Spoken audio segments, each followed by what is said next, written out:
Preservation Burlington is a nonprofit 501c3 organization whose mission is to preserve and protect the historic architecture and livability of Burlington through education and advocacy. The second half is for the end of the show. Good job. Thanks everybody for tuning in this month. We are pleased to have Britta, our fellow board member and historian, back on.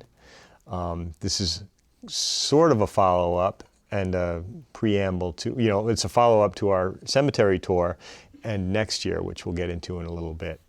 But do you want to tell everybody about the cemetery tour? Yeah, we had a great cemetery tour on October 13th. We did it in Elmwood Cemetery this year. We've done Lakeview for a couple of years, but we opened up Elmwood Cemetery this year, and we, again, dressed up in costume, and we're living residents. And there were some really good characters, and it was well attended too, right? Mm-hmm. Yeah, we had about 40 people. Yeah, it was a good crowd. It was a gorgeous Beautiful day too. So that Elmwood helped. Cemetery is on Elmwood Avenue, which I forgot at the last minute, so I panicked, but I made it on time. You're getting old. I made it on time. Yeah, I know. But it's special because Elmwood's usually locked because they've suffered quite a bit of vandalism, and it is so urban. It's the only cemetery that's right in the center of town. And so, it's special that we got to go in, and I think a lot of people attended who live in the neighborhood and had never been inside. So, Yeah, that was neat. And to draw attention to it, because I know the city's struggling with maintaining all of the cemeteries, and Elmwood needs some attention. Right. So it's good to get people in there and let them see what's going on. And also to, highlight some of the lesser known people that we have. I mean, there are some famous residents, but there are also some ordinary people in there who really contribute to the fabric of Burlington's history, and it's really nice to be able to give them a little bit of spotlight. yeah. I was interested in how many people don't have headstones, right? I didn't realize that, but people had just either been buried without one, or maybe if they're broken or missing, I don't know. It just seemed Might have like been removed. a lot. Yeah, or moved. Moved, removed, flipped over. Like Zadok Thompson. Tell us about Zadok Thompson. Who's Zadok Thompson? I don't have any of my crib notes in front of me, so I'm not going to remember, right? I have notes here if you want to look. Yeah, okay. Well, I remember that he was a naturalist, the state naturalist, that he published quite a bit. What year? 18... He was born in 1797. Yep. So he started his career, I think he came to Burlington in the 1830s. Okay, I was going to say 26. Yeah, or maybe late 20s, early Okay. 1830s to start working at UVM, right? Because he was from Bridgewater, Right. where he right. met his wife, Phoebe. And they were childhood sweethearts. Yeah, From and farming you families. were my wife Yes, so during the you tour. played Zadok, I played Phoebe during the And tour. I'm keeping the two of you apart. But it was like, so leading into our conversation about Yeah. interesting women of Burlington and stuff, she played such a large role, in their lives together, and obviously he got so much of the credit because then men got all the credit for everything, right? And, and he named the whale, or figured out it was a beluga whale, the elephant. The woolly mammoth. Woolly mammoth. Interesting time when the railroad was coming through Charlotte area and just through southern Vermont as well. I think the woolly mammoth skeleton was uncovered in Mount Holly, but in Charlotte is where they found a beluga whale, thinking it was a horse at Yeah, it first, was a horse, the they railroad thought. workers, and then they brought Put the Zadok skull down. together. And They were able to, he was able to confirm that it was a beluga, which really put him on the map Right. as far as a pretty well regarded naturalist in the Burlington area, and then in Vermont, and then even he went down to That was Boston probably later and in his started career, right? lecturing. when he, That was about 1849, 1850, right so, around yeah. when the railroad came in. So, yep. Yeah. But so Phoebe, let's start with Phoebe because she's, is Talk that about okay? Phoebe? Yeah. Well, yeah. So looking at, at who we had sort of lined up for the tour, and we always try to really, in our programming, give a balanced view of men and women and try to tell stories of both. It can be really challenging to find historical information about women. And I realized, so we have this list of men buried in Elmwood. Well, a lot of them had wives. Like, what were their wives doing? Right. So yes, we know about these men. We've heard these names. Zadok Thompson's a well-known name in Vermont. Timothy Follett, another one. So what was the deal with their wives? And that's kind of where this started, doing a little bit of research into them.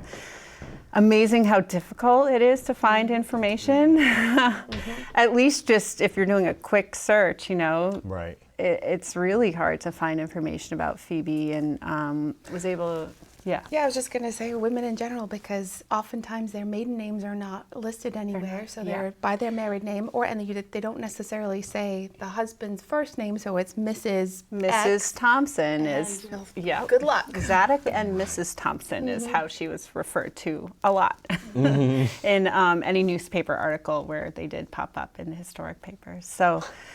Yeah, so it's challenging, but it's also really interesting when you start to dive into a woman's life and discover, wow, she actually had a lot of sway on her husband, and she really was very much involved in his professional life.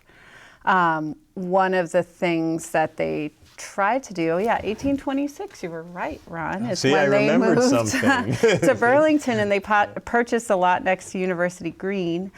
And it's no longer there. I think it's where, in the vicinity of where Waterman is today. And they built a house there, and they had a little cottage in the back, and they had the dream of starting, and this is really interesting, a women's school, high school. So, and that was in 1828, the Burlington High School for Young Ladies, offering suitable young women, quote, instruction in the various departments of a thorough and polite education. Oh, very nice. At that point, we need more of that today. Right. At that time, women were being educated primarily to be gracious hosts and house and wives, and sewing, cooking, it was the home economics that would be taught to women through the 1950s and 1960s as, what was really important for them to know. So you can imagine in the 1820s. But nonetheless, that was a pretty progressive concept. Right, just a Have school, a for school women. for women. Did you find in your information, was it more at her prompting or his? I did not find that out, but they ran it together. They basically had the women live in the house with them. So you imagine that she was very involved in the day-to-day lives of these women. And, I met, knowing the dynamics between women and men at the time, he was probably offering instruction. She was kind of caring for them and welcoming them into her home. And although I'm sure she probably instructed in the finer arts, right? Like, I can't imagine him being polite, Zadok, teaching needlework. Exactly, right. Unfortunately, it didn't last very long, and it's kind of a theme you can speak to. Yeah, a lot of the things he tried to start. He was very ambitious. Yes, and the he Gazetteer constantly sort of ran out of money or had some major project that he started that just kind of flopped. Yeah. Part of it is that he was a nerd. He loved natural history and numbers in a way that no one else really did. Yeah. Except maybe his wife. Right, And so what he found and thought were really, really interesting types of endeavors to take on and articles to write for journals, most of the public did not quite share his enthusiasm for, what was it, some special type of fern or plant that he was very... that was his favorite essay, right. It was about a fern or something that didn't really take off. But yeah, he included all that stuff, and he was like a 600-page almanac of Vermont, which included natural history, civic history, and statistics, like of weather and all that stuff. But interestingly, like Thompson's, what is it called? Thompson's Directory? His Gazetteer. Yes, is a really huge resource for historians now. Like, I can't tell you how many times I've used it trying to piece together pieces of Vermont history. Right. From contextual historical stuff to landscape to what was going on, and so filling in the gaps of some of the earlier history of the state too that gets kind of lost in later histories, even in late 18th century histories, or 19th century histories. Right. But that we get some of that early Vermont history. Yeah, he started filling that in, or he and she probably, but started filling that in because, I know he or they, you know, collected oral histories. He had a lot of people write parts. He basically researched and wrote whatever he couldn't get someone else to do. Right. You know, the little town of the civic histories, going to the town Yep. and getting people to fill them in on what was going on. Kind of interesting though. But yeah, so. What more do you know? What about more? her? Well, Yeah. what was interesting, I think, which really speaks to her kind of strength and influence in his career, and even after he died, like he died in 1856. By that point, they had already, you know, been struggling financially, and they had moved into the small cottage on their property and sold off their larger house that they originally built, you know, knowing that they would open up a school there. And when he died in 1856, he was a state naturalist, and he was maintaining a cabinet of specimens and artifacts in the State House. So of, you know, various things that he found throughout the state, rocks and, you know, whatever. Dead fish and birds and rocks, ferns. So Phoebe continued to travel to Montpelier after that to maintain it. She did sell it the year after his death. She officially sold it to the state for $1,000. She needed the money. But she continued to kind of go there and oversee it and maintain it and clean it and update it as needed. And she finally, was it in 1859,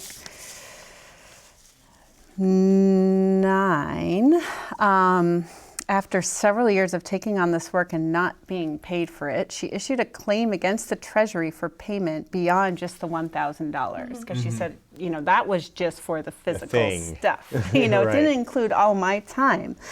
The chair of the committee at the time, quote, and this is from a newspaper, said that he was very much inclined to go for it, to, you know, pay her basically, as Mrs. T is the first woman this year at least who has made a claim against the Treasury. So that was very unusual. Yeah, very brave. If it maybe had never happened before, that a woman went in front of the Treasury and said, I need to get paid for my work. You should pay me for my work, yeah. He gave her $125, which, you know, is something. Should have been more, probably. But she continued to sell his books too, and reissued. They published them when he was alive. Republished it, and then, you know, offered subsequent publishings of it so that she could raise money. And she filled out when he died, right? Yeah. Yes, he died, and she was continuing to track meteorological information, and she said, Mr. Thompson died at 5 p.m. That was her entry for the day, where she wrote down the weather, and then she wrote that. That's how she marked his So death. she was probably a nerd too. Probably, Well, which I'm is why I sure she love was, her. Yeah. She probably cataloged and collected. Right, researched, opening just little you know, Just like him. one-line He did, notations yeah, of everything. absolutely. Yeah. Yeah. Well, it's interesting because those types of entries in diaries, through all our work with the Dear Diary project, Yeah. looking at some of those old diaries, they always put the weather first. Weather no goes matter first. what. Yep. And entries were short because the space to put them in was really small. Right, too. tiny Yeah, little yeah. books. Some of these diaries were just this big, and they were, you know, had multiple days on one page, And you know, pen and fountain pen and ink and Yep. beautiful penmanship, and Easy to read, hard to read. it depends on the Depends. person. Right? Depends on the person. a and the lot of pen. it's pretty tricky to read. Yeah, I bet. Yeah. Yeah. So where do you find those? So we're on topic, but I remember the Dear Diary stuff, and that was a lot of fun. And we had people bring We're their gonna bring it back. diaries. We had Yes. the older. We're going to do it again. Yeah. Don't. You're foreshadowing. Oh, I'm sorry. Yeah. We've got to bring it back. But so yeah, where do you find those? So you're researching interesting women in Burlington, and you want to find diaries or their diaries. How do you go about that? Some of it's pure luck. You know? Really? Yeah, it really is. You know, you go. We're lucky that we have special collections here in Burlington up at UVM, where they have stacks and stacks and stacks of information. And every once in a while, a family will give all the family papers to the collection. So when I was researching Theodora Peck, I was lucky in that there were a lot of books, and she was a prolific writer of everything, you know, in her diaries, on the backs of bills and letters. And, you know, Yep. she just wrote and wrote and wrote. Poems, novels, but also just letters and Right. diaries. Yep. Right. So, you know, it just, sometimes you find that much, and sometimes you find nothing. Yep. I don't know where you looked for Phoebe's. Yeah, I didn't have a chance to do a deep dive yet, but I imagine that I can find more on her. But it will take a lot of extra work, unlike, researching most men in history. There's a lot more. Yeah. Luckily, there's digital collections now too, whether it's UVM or Ancestry. That helps a lot. I find so much, and sometimes just the smallest little document can send you off. So I'm doing this little research project now on a woman, trying to find information about Tell her. us about that. I'm a nerd too, and I love cemeteries. So I remember seeing when I came to graduate school in 2000 and something, a gravestone in St. Joseph Cemetery that had a lot of names in a list that all died before they reached their second birthday. It was a family stone. And so I've always been curious. So this week, actually, I just said, okay, I'm going to just start it and see what happened. And it's the story of two Irish immigrants who came over from Liverpool in 1837 or 42. During the famine in the 40s. Yep, 1840s. And they had children here. And I'm not quite sure what happened or what killed them all. I mean, you could be diphtheria. There was some sort of diphtheria incident in Burlington in the 1860s. Maybe they were killed. Who knows? Maybe it was something sinister and mysterious. But just trying to research the mom, I look and find death certificates. And father's occupation, father's full name is always listed. Mother gets a cursory, Anne, or nothing else. Or so it's just really interesting. It's really like treasure hunting. You have to take one little tiny piece and just keep going. Yeah. So, like archaeology. And so, which used to drive me nuts because it's like one little piece. Totally. But I think it's really cool that you want to tell the story of a woman who was, not influential, not affluent, was a working class mother, and what was she doing to survive in Burlington as an immigrant?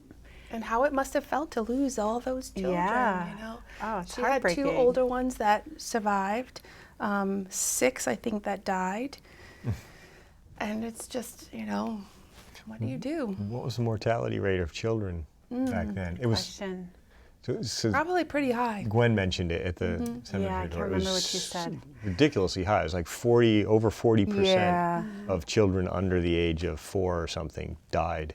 Yeah.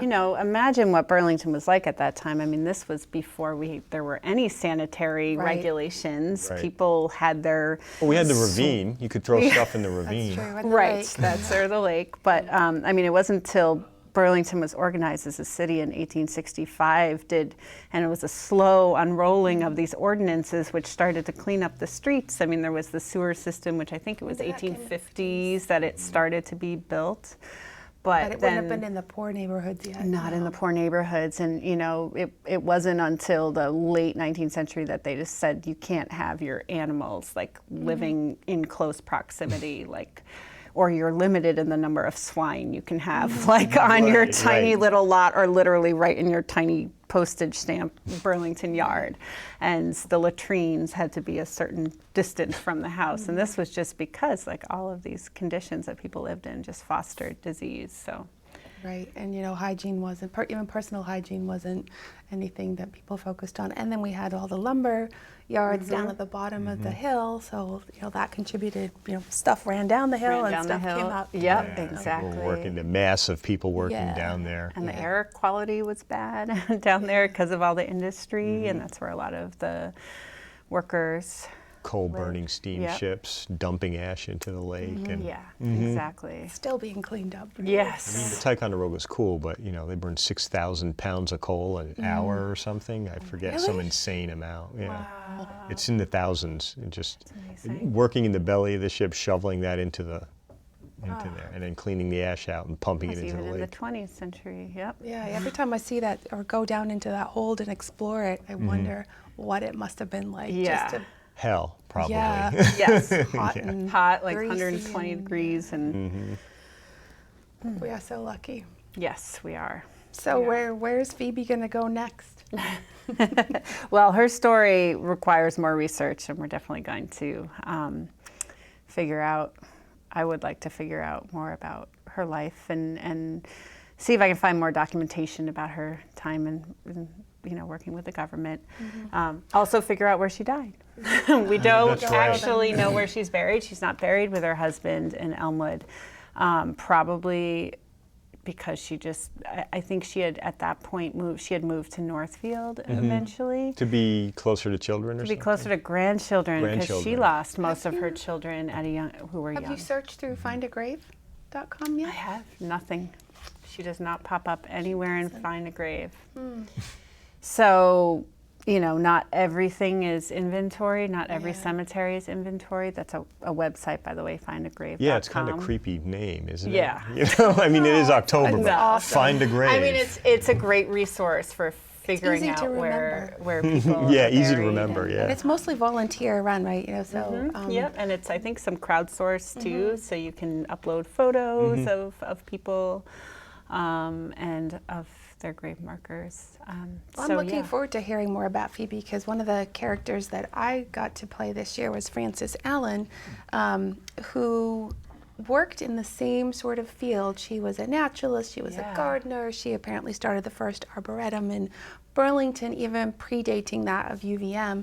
And given the closeness of the subject matter, I wonder if they were friends. And that would be amazing to figure out. Yes, if they were supporting each other. And of course, Frances was Ethan Allen's wife, who went on to have a very illustrious career, which she influenced greatly. Yes, so another case of a woman influencing or being a key figure. She was his second wife? Second wife and third. Third wife, and he was her third second husband or second something. Yeah, she married a couple of people that died immediately, right? Army folks, and right. then he went down to her family's residence to say, come on, we got to get married now or never. Yeah, there's an interesting story where there's a whole lot of backstory to it, which we won't go into because we don't have time. But apparently he was visiting. We can run long, but the picture just goes blank. Yeah, well, but they can still hear us. I don't remember all of that. I'm the worst person in the world to be a historian because I forget everything right away, which is I need tons of notes. But apparently he was visiting at her family's house and found her in the morning in her morning gown arranging china in a cabinet up on a chair, and he said something to the effect of, Fanny, we need to, if we're going to do this thing, we have to get married now because I'm on my way to Arlington. And so they walked into the breakfast room where her stepfather at this point was sitting with a group of judges. I don't know why they were all there, but they were.